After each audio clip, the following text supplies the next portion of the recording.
Hi, this is the AI Storyteller. I'm Mark. The book we are going to interpret in this issue is the classic literary masterpiece, The Three Musketeers. In 2002, which marked the 200th anniversary of Alexandre Dumas' birth, the then president of France, Jacques Chirac, took the initiative to move Dumas' ashes to the Pantheon and made him a neighbor to his good friend Victor Hugo. In his speech, Chirac stated, "The Republic should give this immensely talented writer the recognition he deserves." Chirac's words were not without reason. Alexandre Dumas had never quite found his place among the serious literary writers. Critics often regarded his novels as too easily digestible compared to the more obscure and complex works of his contemporaries, categorizing him as a best-selling author who catered to readers. However, the ease of reading his novels did not necessarily correlate with their quality. Dumas' works were accessible because they were mostly serialized in newspapers before being published as standalone books. The serialization process in those days was somewhat akin to today's TV series. If readers responded positively, the story would continue, otherwise, there was a risk of cancellation. The Three Musketeers gained immense popularity right from the start of its serialization, boosting newspaper sales. Consequently, Dumas went on to complete 20 years after and the Vicomte of Bragelonne, 10 years later, forming the Musketeers trilogy. Apart from being criticized for writing easily digestible novels, Dumas was also often accused of employing ghostwriters. However, this assertion is not entirely accurate. These so-called ghostwriters were his assistants. Dumas' novels were typically rooted in real historical events with fictional elements woven in, allowing invented characters to navigate the intrigues of the nobility and influence historical outcomes. This narrative style had a clear advantage. Most readers were ordinary people who could easily relate to such plot devices. However, it also posed a significant challenge due to the extensive research and writing involved. Dumas himself was exceptionally diligent, dedicating 12 hours a day to writing, yet time was still insufficient. Taking The Three Musketeers as an example, Dumas referenced copious historical details from books like Memoirs of D'Artagnan and the Duke of La Rochefoucauld's Memoirs. His assistants would compile these materials, create an outline, and then Dumas would fill in and embellish the narrative, resulting in the version we know today. Though the book is titled The Three Musketeers, it actually revolves around a group of four close friends: the protagonist, D'Artagnan, and his companions Athos, Porthos, and Aramis. So, why is the title only mentioning three of them? Is it because Dumas had trouble with math? Absolutely not. The reason is that at the start of the novel, D'Artagnan is just a young newcomer to Paris. It's only by the end of the story that he rises to become the lieutenant of the Musketeers. The entire novel can be seen as D'Artagnan's personal journey within the court of Louis XIII. The story of the Three Musketeers takes place in 1625, a period carefully chosen by Alexandre Dumas because it was filled with warfare, conspiracies, national enmities, and a variety of intriguing characters. In 1625 France, despite the end of the religious wars, conflicts between the Catholic Church and the Huguenots persisted, along with domestic nobles challenging King Louis XII's authority on religious grounds. Across the English Channel, England supported the Huguenots, intervening in French affairs. Additionally, the Habsburg dynasties of Austria and Spain were forming a formidable alliance against France. France found itself surrounded on all sides. To address this, Louis XIII married the Spanish Princess Anna, attempting to establish the Franco-Spanish alliance, a politically motivated marriage devoid of love and filled with calculations and caution. As for our novel's protagonist, D'Artagnan, at this time, he was far away in Gascony, oblivious to the political machinations of the French court. Armed with a letter of introduction from his father, he set off on his spirited horse, eager to make a name for himself in Paris. However, his journey took a turn when he impulsively challenged someone to a duel after they mocked the peculiar color of his horse. The duel ended poorly for D'Artagnan. His sword broke, he fainted, and when he awoke, even his letter of introduction had been stolen. Suspecting the duel's opponent of theft, D'Artagnan rushed out of the inn.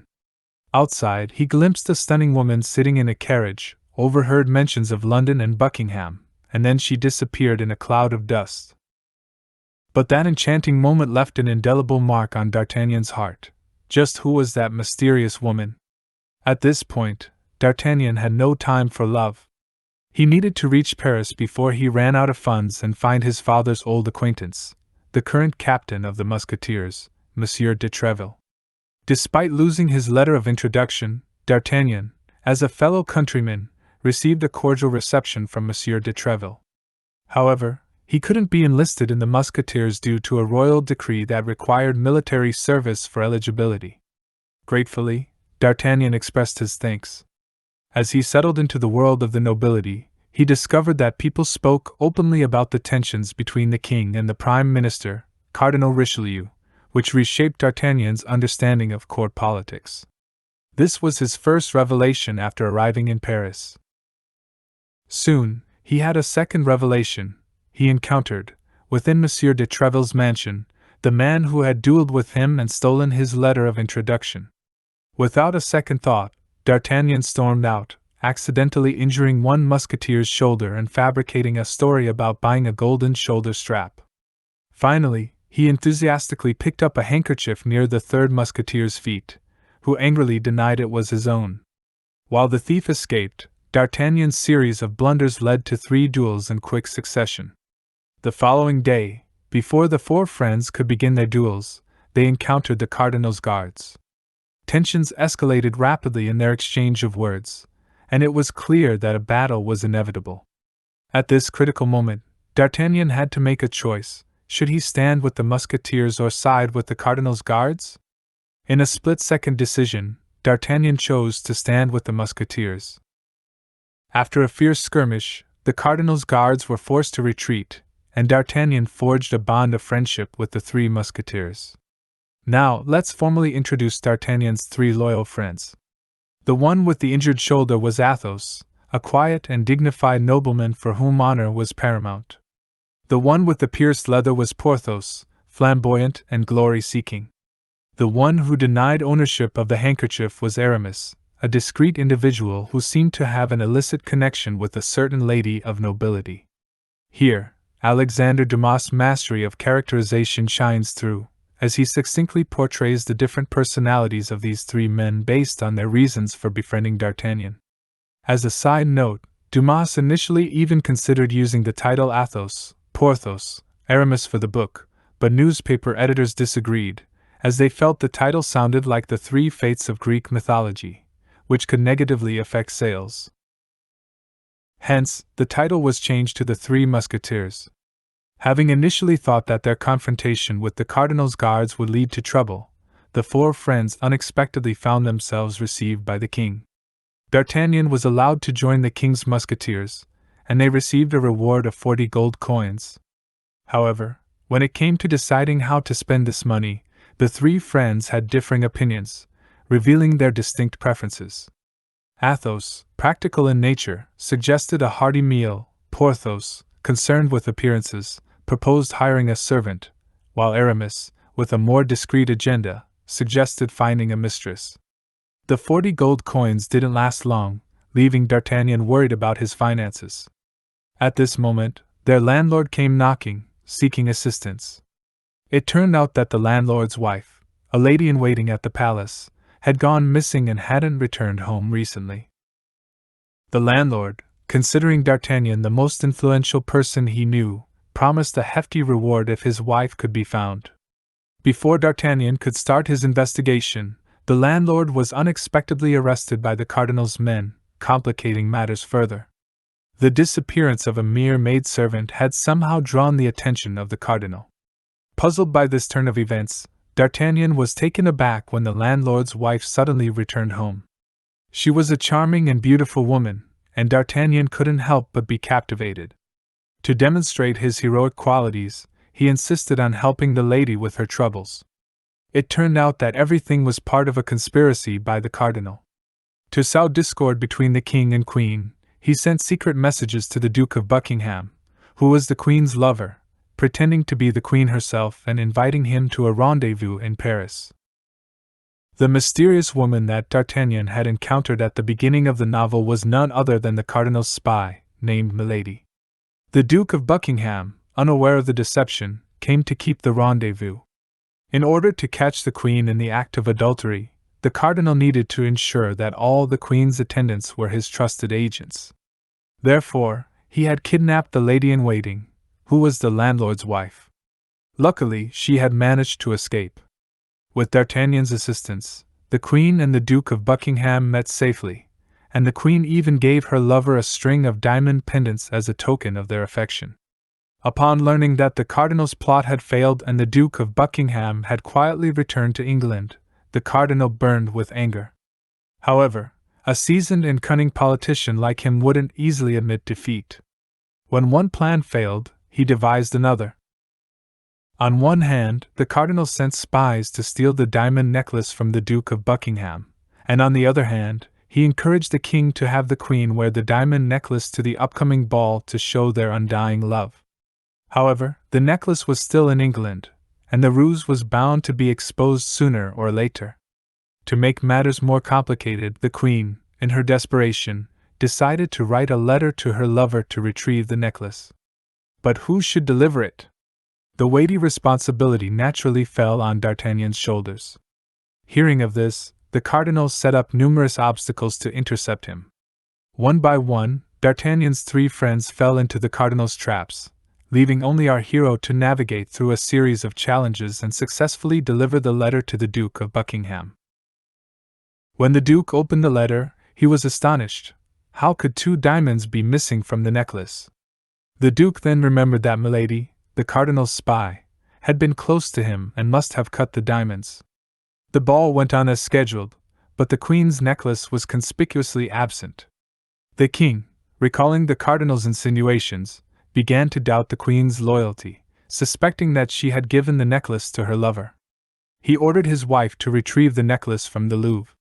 When the Queen appeared again, the diamonds sparkled on her chest, and not a single one was missing. The Cardinal's conspiracy was thwarted once again.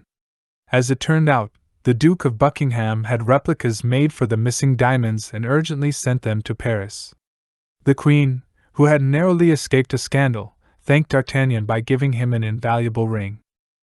In The Three Musketeers, the motivation behind the Cardinal's attempt to sow discord between the King and Queen is portrayed as an unrequited love. The Cardinal had fallen in love with the beautiful Queen, but she had given her heart to the Duke of Buckingham. Unable to win her affections, the Cardinal sought to expose her infidelity. This, of course, is a creation of Alexandre Dumas, but the diamond necklace incident has some basis in historical accounts. In the memoirs of the Duke of La Rochefoucauld, he recorded this intriguing anecdote. As for the romance between the Queen and the Duke, it might not have been entirely without foundation. In 1625, King Louis XIII married his sister to King Charles I of England, and the Duke of Buckingham was in charge of the wedding arrangements. It is said that during their stay in Amiens, the Queen and the Duke had some private moments together, during which the Duke made a bold move that left the Queen screaming in alarm. The exact details of what transpired remain a mystery. The diamond necklace affair came to a close. D'Artagnan gained the Queen's trust, achieving success in both his career and love life. Although he knew that Milady, the treacherous beauty, was the Cardinal's spy, D'Artagnan couldn't resist her allure. One night, under the cover of darkness, he sneaked into Milady's chamber. Milady, thinking her lover had come, welcomed him warmly and offered a sapphire ring as a token of their love. After their passionate encounter, D'Artagnan revealed his true identity, leaving Milady filled with hatred and a vow to seek revenge. Now, personal matters had to be temporarily set aside because national affairs were calling for D'Artagnan and his friends. Louis XIII and the Cardinal decided to besiege La Rochelle, and both the Musketeers and the King's Guards were ordered to march with the expedition. However, they had to raise their own funds and equipment, which proved challenging for the usually extravagant quartet. Where could they find the money? This highlighted each individual's distinct approach to handling situations. Porthos boasted that his mistress could solve their urgent financial needs. Aramis claimed to have a mysterious friend who would come to the rescue, although he publicly stated that it was an advance on his poetry collection royalties. Athos opted to stay at home and remain uninvolved. In a timely manner, D'Artagnan remembered the sapphire ring and exchanged it for a sum of money, which he shared with Athos. The four friends were ready, fully equipped, and marched towards La Rochelle. La Rochelle was a port city that held a significant place in French history due to the siege of La Rochelle. As mentioned earlier, although the religious wars had officially ended, religious conflicts persisted. La Rochelle was the last stronghold of the Huguenots in France and served as a foothold for English interference in French politics. Louis XIII and the Cardinal aimed to further centralize royal power, necessitating the removal of this troublesome stronghold. The Cardinal once again summoned his spy, Milady, and instructed her to return to England and assassinate the Duke of Buckingham. Without their leader, the English forces might withdraw without a fight. Upon hearing this news, the four friends, who were deeply concerned for the Queen's lover, decided to split into two groups. They would each deliver messages to the Queen and Milady's nephew, Lord Winter. Milady had just set foot on English soil when Lord Winter detained her and brought her to his castle. Milady, however, would not be easily subdued. First, she tried to seduce the officer who guarded her but failed. She then resorted to psychological manipulation. Observing the officer's plain attire and serious demeanor, she deduced that he was a Puritan. Milady immediately pretended to be a persecuted Puritan, gaining the officer's sympathy and inciting his hatred for the Duke of Buckingham. Since the Duke, as King Charles I's favorite, encouraged the king to marry a Catholic queen, Louis XII's sister, this incited hatred among the Puritans. Milady's tactics were effective. Not only was she released, but the officer also went to assassinate the Duke of Buckingham. By the time Lord Winter arrived, the Duke had already been mortally wounded. Milady escaped back to France and sought refuge in a convent. She thought her troubles were over, but D'Artagnan and the others arrived, apprehending her on the spot. With the news of the Duke of Buckingham's death reaching La Rochelle, the city's military morale crumbled, and the French forces eventually captured the city. Witnessing Milady's demise, the Cardinal, seeing that his spy was dead and the Duke was no longer a threat, greatly appreciated D'Artagnan's intelligence and courage. He extended his hand in reconciliation and promoted D'Artagnan to the rank of vice-captain of the Musketeers. Finally, D'Artagnan achieved his first life goal. As for what happens next, that will be left for the other two parts of the Musketeers trilogy to tell. After reading the novel, if you have the curiosity to delve into historical records, you will be pleasantly surprised to find that Alexandre Dumas's grasp of the historical context is generally accurate. The novel succinctly portrays the intricate relationship between Louis XIII and the Cardinal, which appears to involve power struggles but ultimately serves the highest interests of the nation. As a statesman of his time, the Cardinal indeed contributed to the gradual rise of France during his lifetime, starting with the siege of La Rochelle. He resolved internal religious conflicts, weakened the power of the nobility, and reinforced Catholicism, thus consolidating power in the hands of the king. This laid the foundation for the remarkable reign of Louis XIV, who made France exceptionally powerful. However, if the story only revolved around sweeping historical events, it might fail to captivate readers. What connection do these major historical figures, events, and ordinary people have? Alexandre Dumas ingeniously embedded fictional characters into the macro-history, bridging the gap between readers and history. Strictly speaking, D'Artagnan and his three friends did exist in history, but Dumas retained only their names and creatively reimagined them, resulting in these distinctive main and supporting characters, especially Athos and Milady. We can consider these two individuals as the spiritual parents of D'Artagnan. Athos embodies the spirit of the nobility, a quality that D'Artagnan aspires to. The young man who arrived in Paris was initially naive, passionate, and ignorant of the complexities of the world. It was Athos who taught him that the world is not simply black and white, that relationships between people are not just friend or foe, and that there exists a gray area. Athos also gradually helped D'Artagnan understand political subtleties, allowing him to navigate the court with ease and ultimately accept the cardinal's olive branch. In a sense, Milady served as D'Artagnan's mentor in the realm of romance. Dumas boldly endowed his female characters with intelligence and courage that could rival their male counterparts. Unfortunately, the storyline of this female antagonist is still marked by a sense of destiny. Towards the end of the novel, Milady's background is revealed, and answers are provided to the difficult-to-discuss romantic history of Athos.